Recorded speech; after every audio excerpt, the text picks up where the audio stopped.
Hey you guys, Dev here at WeBuyHouses.com. Welcome to episode 89 of the Cash Offer Masterclass. Today we're looking at this thing right here. It is, we could call this a historic home. It was built in mid-century, last century, 1955 is when this home was built. So it's not really like, like my family has restored homes built in the 1800s. So I got a little experience with old houses. And the question today really is, should investors buy an old or historic property and try to renovate it, restore it back to its former glory? Is that the business we should be in? I would tell you, in general, no. Because one thing you're going to find out, this house is in Gatesville, Texas, so it's not right here in the suburbs of Dallas or Houston or any of our main cities. Kind of floating out there in the middle of the state. It was built long ago. If we look around the neighborhood, we're going to see older. Well, that one's newer across the street. Look a little bit newer. But if you look around, you're just going to see some of these older frame houses like this are on the street there. And the street has a lot to do with what we, look, if you look at this is kind of a main street there. Nice little houses. I got nothing against these little houses, but yeah, we have to go up this street back to get to our subject property. There we go. There he was, right there. And so, the problem is these types of properties need a ton of work. Like, it's not like, I often say, what our target really is as real estate investors, we want a 322 in a suburb of a major city with a very active housing market. That's what we want. When you go out here and you start looking at older houses and they're farther away from the metros, and this one's close to, I think, Waco, I guess. Is that what we would say? We're to look, here's Gatesville. There's Waco. Yeah, it's kind of a suburb, if you will, of Waco out there in Gatesville. Now, guys, I love HEB. They're actually a tenant here in our building. And I love them in multiple ways. And there's an HEB right by the property, so it kind of has my heart a little bit there that we can go to an HEB grocery store. Gatesville's a neat little town. There's nothing wrong with it. I've been there. It's cool. It's right outside. Like I said, you got Gatesville, McGregor, and then Waco, kind of if you go out that 84, that Highway 84. And McGregor's a neat little town too, and I've seen some really cool renovation projects in McGregor. A lot of these areas around Waco, they went through kind of a gentrification phase, is that people were, particularly during COVID, were moving down to the Waco area south of Dallas-Fort Worth there, and then, looking at places like McGregor and ultimately like, where the hell are we? Ultimately, like Gatesville.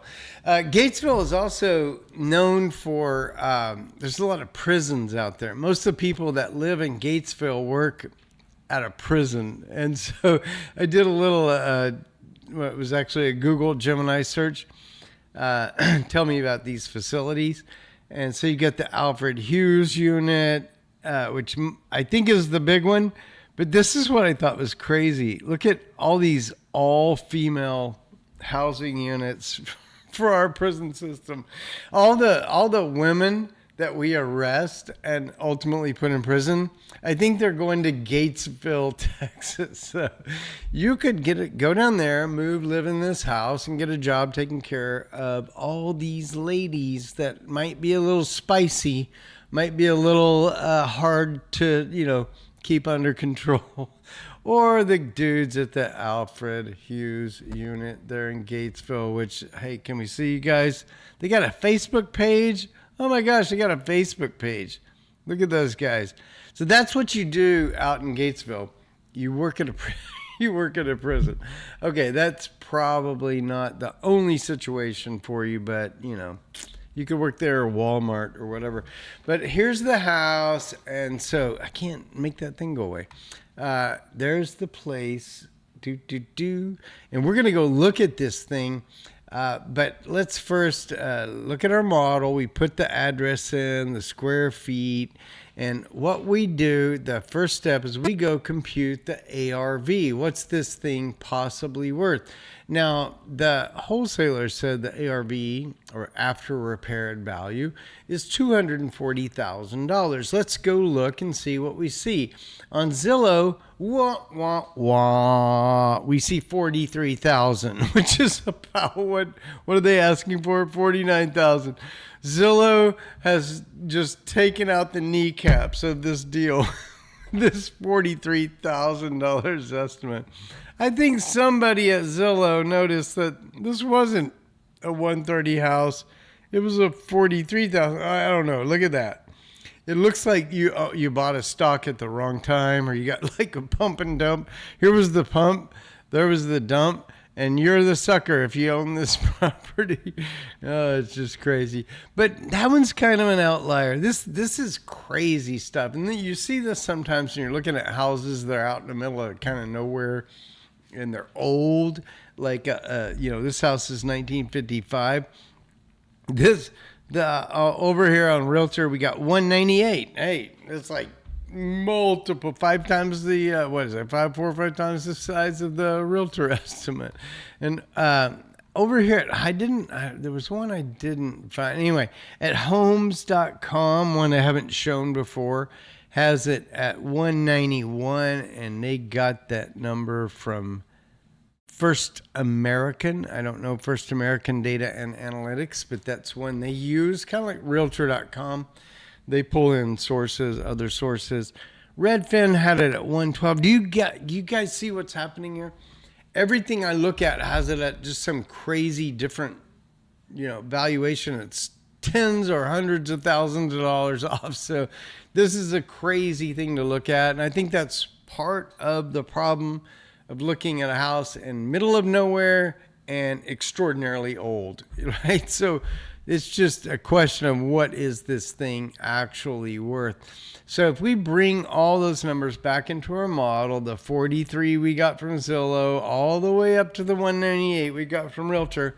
And also, I found Property Radar. I won't go into it, but Property Radar showed me a picture of the wrong house, and their numbers were weird. So I didn't use them. That is actually, put a strike through on that. I actually used homes.com and got a 191. I used that homes.com link that we found right there. And so those were the 4 that I used today. And I got a 136 average because there's such a crazy distribution from 43 up to 198. I mean, that is crazy, right? That's 5x. Difference in the two. And so the median kind of smooths that out and gives me a 151 median of these things. I think Zillow is the one that's kind of keen to the idea that this is a crappy house, right? They've seen it and they've become aware that this house is in horrible condition. The others might be valuing it more based upon comparables nearby of much nicer houses, and so they have a much higher value. We know the value of this house is obviously closer to $40,000. So if you look at the model, it's really Zillow that probably has it right, and the others are more around what it could be, like the after repaired value. So the Zillow number almost needs to be averaged out because it's the current value, not the after repaired value, if that makes sense. All right, guys, what we're going to do with this, what we learned here from these sites, is we're going to give this house a value of $150,000. That's $90 a square foot on that 1,671 square foot home there on Saunders Street in Gatesville, Texas. So that is our ARV, 150. And if we look over here, they're saying 240. This will immediately create a problem for this deal in that the ARV is $90,000 off between ours and theirs. But let's go find out. They only want 49 for the property. So their ARV estimate may make no difference to us. We may not even care about it. Because if you look over here, if the house is worth $150 on the after repaired value, we can pay $105,000 for it if it's in perfect condition, meaning there are no repairs. Now, we know from looking at this house that there are repairs. My point is, as a starting point, as a real estate investor, we basically kind of say, okay, 105 is what we could pay in perfect condition. They're only looking for 49. So that's $55,000 of repairs that we could do on the property. So that gives us a lot of room. That's one of the reasons we would look at this deal, even though it's kind of an outlier. It's out in the middle of nowhere. It's very, very old. It needs a lot of work. So we could potentially pay 105 minus the repairs. So we got to go figure out what the repairs are on this bad boy, right? And the way we do that is we go over here to the listing and we click on the photos. Before we do, I'll just kind of show you the deal that we're looking at today came to us from Fazio Real Estate Solutions. And basically, we have no relationship with Fazio. They just send us these emails, and we use them for educational purposes. And we greatly appreciate Fazio for that. And as a result, we do want to shout out that this is a real home that's for sale right now. Now, I don't make a penny if you buy this house, but if you have any interest in it, reach out to Jade Vaughn there at 214-646-9646. We love those guys, and they have properties under contract all over Texas, Florida, Arizona, other places. Call Jade Vaughn, find out what they have. If you are a serious cash buyer, you have money or other people's money available to you, then you have my permission to contact her. If you're a wholesaler, no bueno. Do not contact another wholesaler. You cannot, they don't need you. They need a cash buyer. They need cash money to transact this deal right here. And if that's you, reach out to those guys. Tell them I sent you. So basically, they're saying showing Gatesville, walkable to blah, blah, blah, walkable to HEB. Amen, brother. Somebody understands my love for HEB grocery stores. It's a 3-bedroom, 1-bath on about a half an acre near major employers, i.e. prisons. Okay. So, there's nothing wrong with working at the prison. I've done prison ministry for years, and I've met many of these guys. And most of them are okay, to be honest. So we get a little bit of glimpse of what's going on inside the house. But what we're going to do is we're going to click on this link right here. We're going to go look at the pictures. Oh my gosh, we got lots of pictures, guys. We got a lot to work through. So we're going to move very, very quickly. And so thank you so much. Good pictures, good pictures. Last episode, not so good. They were postage stamps. All right, cool. So we see this is now, when my family we bought a couple of properties in Jefferson, Texas. They were built in the 1800s. And one that we built, it looked just like this when we bought it. And the floors were falling in, and it was just in horrible condition. It's a beautiful home today. But so you can look at something like this and say, wow, a lot of potential here, but oh, wow, lots and lots of work. Look at that exterior. Somebody's showing us a sewer pipe here coming up the bottom. This is a house that has crawl space foundation, so we can get up under there, work on things. We're inside of the house now, and this is part of what you're going to see in this old stuff.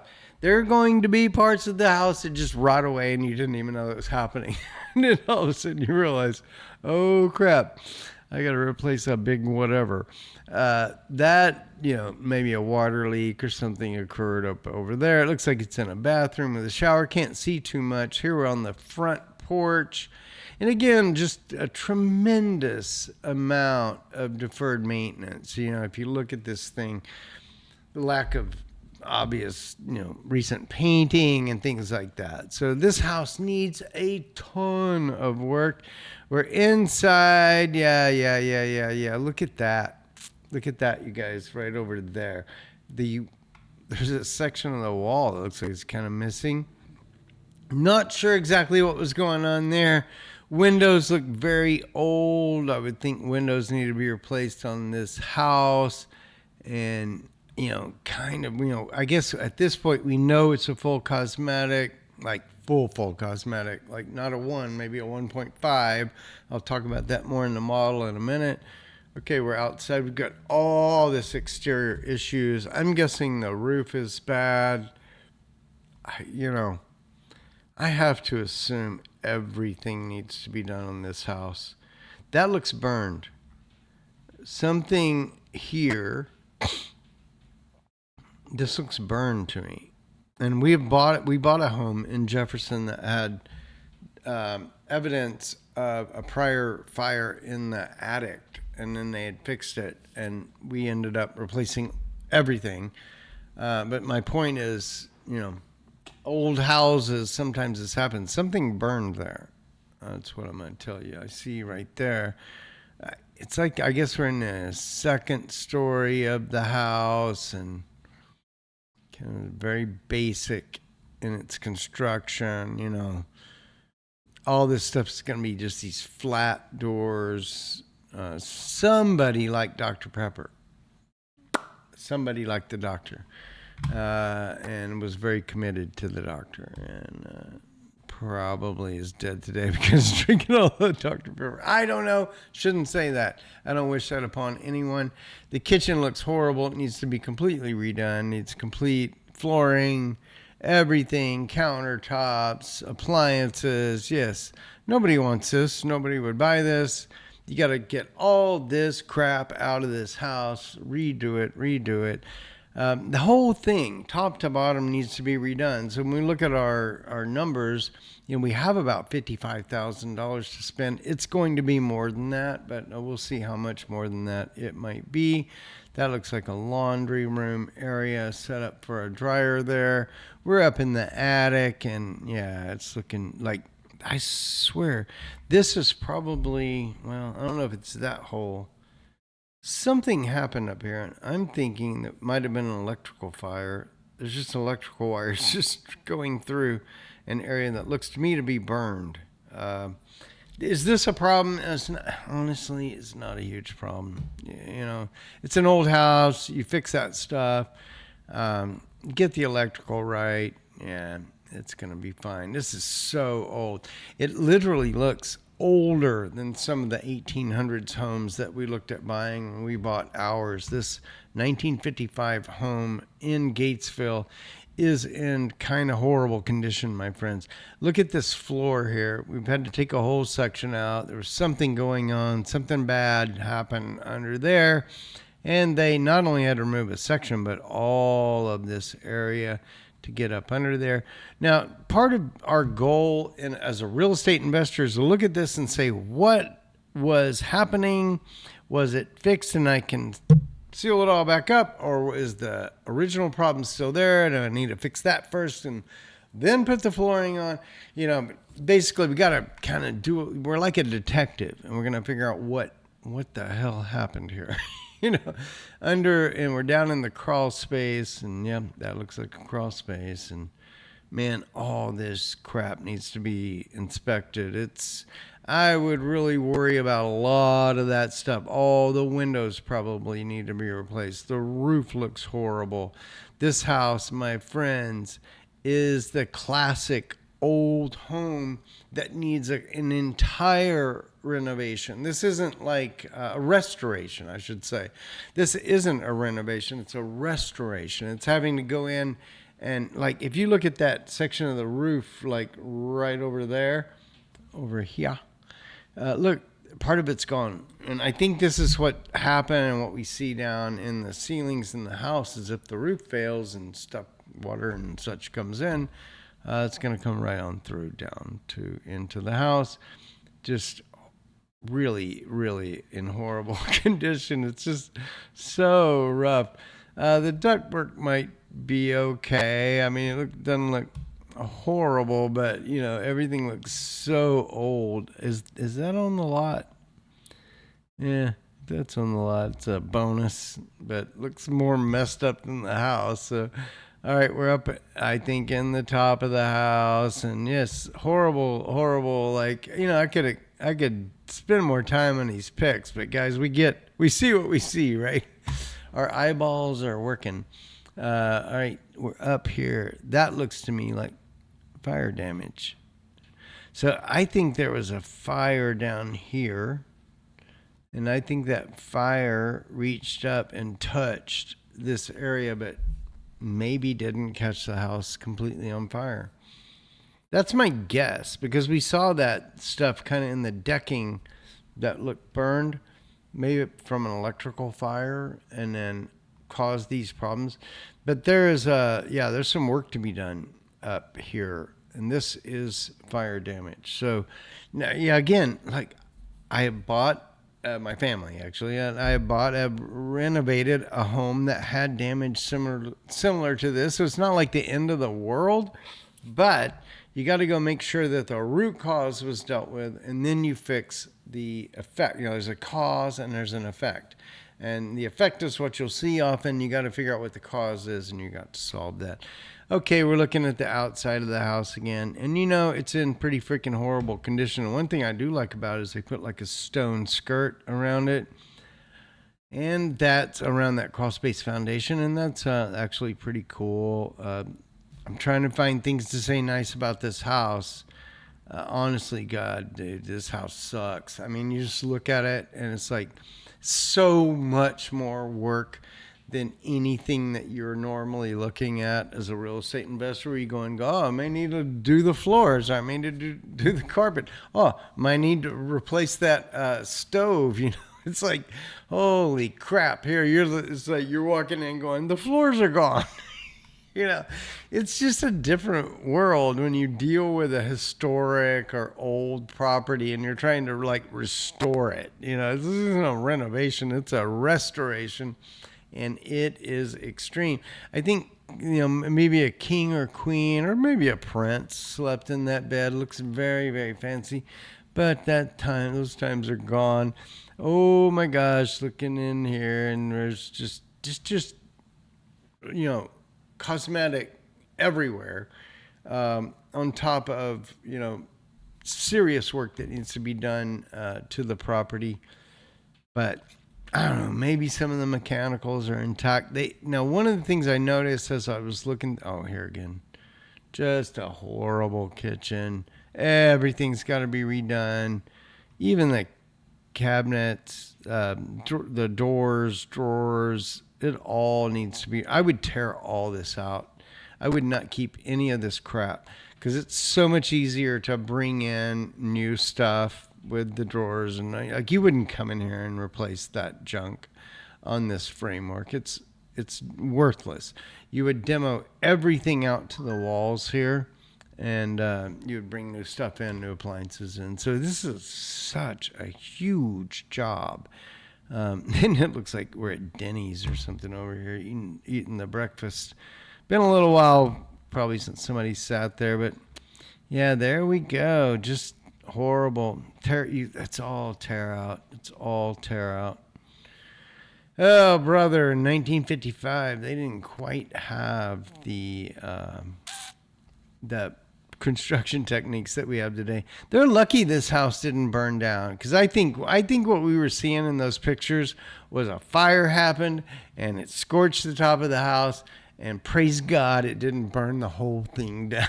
Because it looks like it should have, but it didn't. And then you got this would have been the only thing remaining, is a little stone building out there, right? Okay, yeah, that's great. We got a little chain link fence somewhere, and there's the house on all its glory, needing so much repair. It's just, everything. Is this house worth fixing?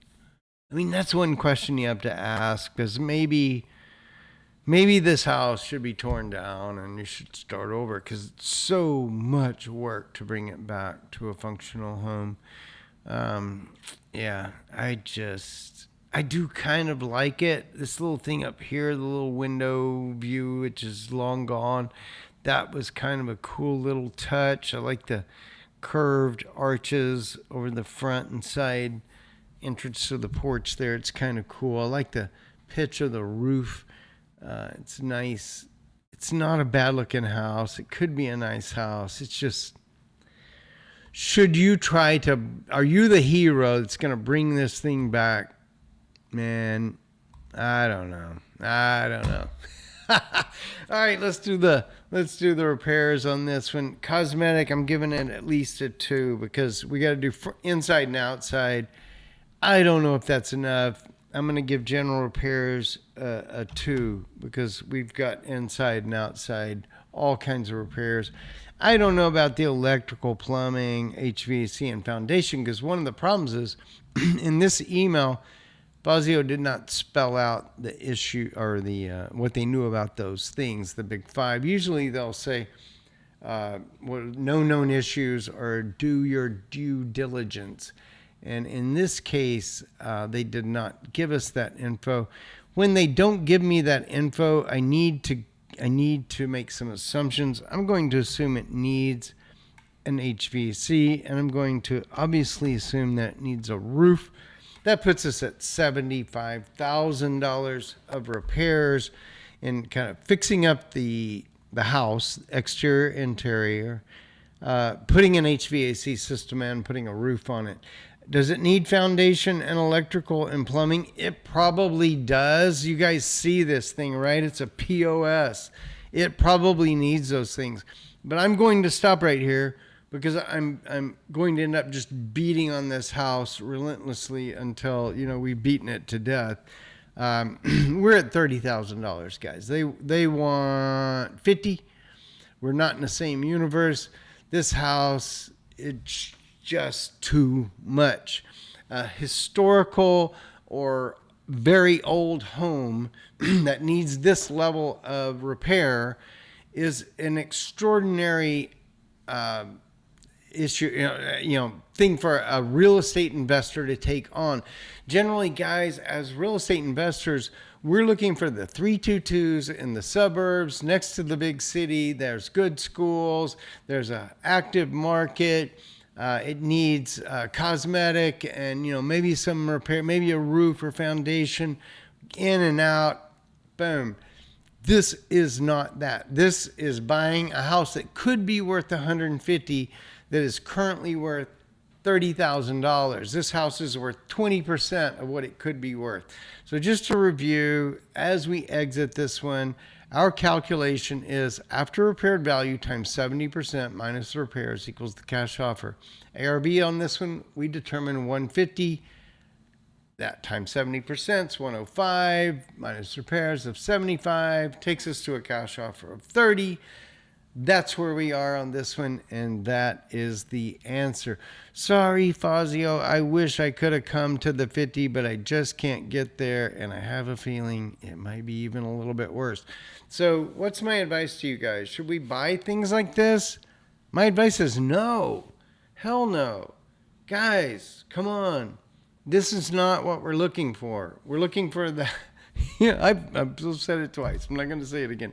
This is not what we're looking for. Too much work. Out in the middle of nowhere.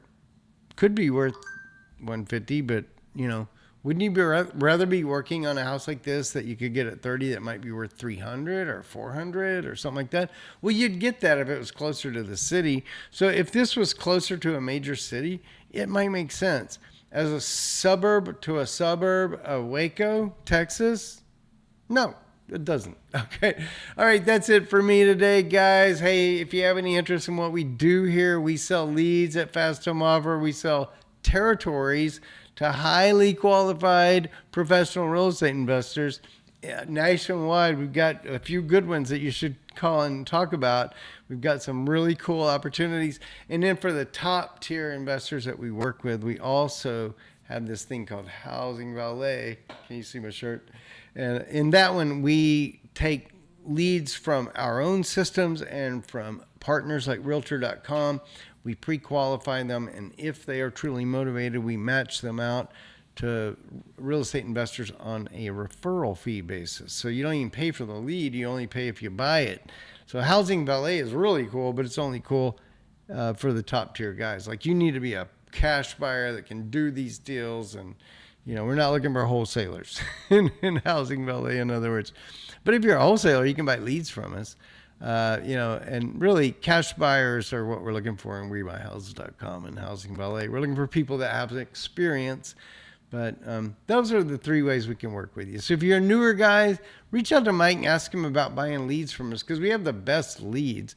I mean, there's other lead services out there, and they will tell you can get a lead for $3. Well, if you get a lead for $3, you know what that lead's worth? $3. Okay, it's probably not the thing that's going to make you a ton of money. Hey, if you just have a house and you'd like to sell it fast for cash, and you've kind of come to realize that we are reputable, we're trustworthy, I can hook you up with the best local cash buyer in your market. Go to WeBuyHouses.com, put your address in, answer a few questions, and we'll reach out to you, and we look forward to connecting with you there. And if you haven't already, please subscribe. We're here at WBH Dev on YouTube. You can always search Cash Offer Masterclass and find the channel. Guys, have a wonderful weekend. This was a special Friday show. I just felt like talking to you guys, felt like hanging out with you. Hope you had a good time. I'll talk to you soon. Adios.